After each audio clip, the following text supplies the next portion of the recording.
நம்ம டிவிகேக்கு சப்போர்ட் பண்ற கோடிக்கணக்கான லட்சக்கணக்கான மக்கள், நம்மளுடைய நண்பிகள், நம்மளுடைய ஜென்சி கிட்ஸ் எல்லாரையும் தற்குறிகள்னு சொல்லி வாங்கி கட்டிக்கிட்டு, இப்போ அவங்களாம் தற்குறி எல்லாம் கிடையாது, அப்படிலாம் அவங்கள கூப்பிடாதீங்க, அவங்க சங்கிகள்லாம் கிடையாது, அப்படிலாம் அவங்கள கூப்பிடாதீங்கன்னு சொல்லி ஒரு குரல்.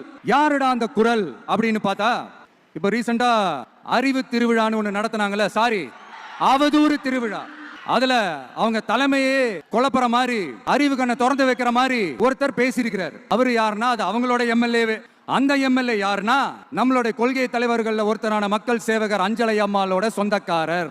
என்னடா இது இப்படி ஆகி போச்சு, டிவிகேக்கு சப்போர்ட் பண்ற மாதிரி நம்ம கட்சியிலிருந்தே ஒரு குரல் வருதுன்னு சொல்லி தலைமையில ஃபுல்லா கன்ஃபியூஷன். அந்த கன்ஃபியூஷன் இதோட நிக்காது. அந்த ஆதரவு குரல் ஒரு வீடு விடாம, ஒரு இடம் விடாம, எல்லா இடத்திலையும், எல்லா வீட்லயும் இன்னும் பலமா எதிரொலிக்கு தான் இல்லையான்னு பாருங்க. சும்மா பிளாஸ்ட் தான். ஏண்டா இந்த விஜய தொட்டோம், ஏண்டா விஜய் கூட இருக்கிற அந்த மக்களை தொட்டோம் நினைச்சு ஃபீல் பண்ண போறீங்க. அப்புறம் நான் கேட்கிறேன், மக்கள் எல்லாரும் உங்களுக்கு தற்குறிகளா?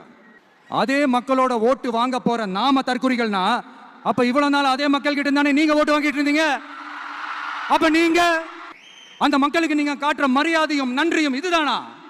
ஒண்ணு மட்டும் சொல்றேன், எழுதி வச்சுக்கோங்க. இந்த தற்குறின்னு சொல்றீங்கல்ல, இந்த தற்குறிகள்லாம் ஒன்னா சேர்ந்துதான் வாழ்நாள் பூரா விடையை கண்டுபிடிக்காத முடியாத அளவுக்கு உங்க அரசியலே ஒரு கேள்விக்குறியாக்க போறாங்க. இவங்கெல்லாம் யாரும் இங்க தற்குறிகள்லாம் கிடையாது. இவங்க எல்லாரும் தமிழ்நாட்டு அரசியலோட ஆச்சரியக்குறி. இவங்க எல்லாரும் தமிழ்நாட்டு அரசியலோட அந்த மாற்றத்திற்கான அறிகுறி. சும்மா லாஜிக்கே இல்லாம தற்குறி. இந்த போட்டி எப்படி இருக்க போகுதுன்னா, மக்களோட மக்களா நிக்கிற நமக்காக மக்களே டிசைட் பண்ணி போறாங்க. My dear sir, my dear uncle, already decide பண்ணியாச்சு. கான்பிடென்டா இருக்க மக்களே, நல்லதே நடக்கும், வெற்றி நிச்சயம். மீண்டும் சந்திக்கும் வரை நன்றி, வணக்கம்.